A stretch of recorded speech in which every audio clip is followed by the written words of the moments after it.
कविता और कवि के नाम वर्ग दशम को याद कराते हैं बहुत ही आसान तरीका से।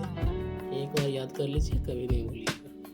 देखिए इधर, राम नाम में मिथ्य जग जन्मा, कविता का कवि गुरु नानक है। कौन है? गुरु नानक। राम नाम में मिथ्य जग जन्मा, कविता के कवि गुरु नानक है। फिर प्रेम ऐनी श्री राधिका, कविता के कवि रसखान। प्रेम ऐनी श्री राधिका, कविता के कवि रसखान। अति सुधो सने को मार्ग है, कविता के कवि घनानंद है। अति सुधो सने को मार्ग है, कविता के कवि घनानंद है। स्वदेशी कविता के कवि प्रेम घन है। स्वदेशी कविता के कवि प्रेम घन है। स्वदेशी कविता कवि प्रेम घन है। भारत माता कविता के कवि सुमित्रानंदन पंत।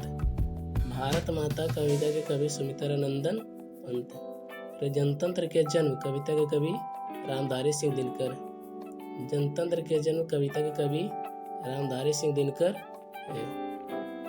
आगे हिरोशिमा कविता के कवि कौन है? तो हिरोशिमा कविता के कवि सचिदानंद, हीरानंद, वात्स्यायन अगय। हिरोशिमा कविता के कवि सचिदानंद, हीरानंद, वात्स्यायन अगय। इनका जो है शॉर्ट नाम है अगय जी। ठीक है। एक वृक्ष की हत्या कविता के कवि कौन है?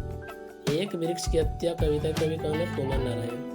एक वृक्ष की हत्या कविता कवि कौन है? कुमार नारायण।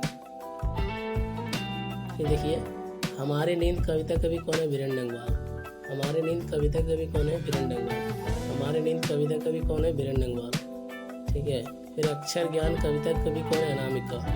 अक्षर ज्ञान कविता की कवित्री कौन है? अनामिका। अक्षर ज्ञान कविता कवित्री कौन है? अनामिका। तो लौट कर आऊंगा फिर कविता कवि कौन है? जीवन आनंद दास।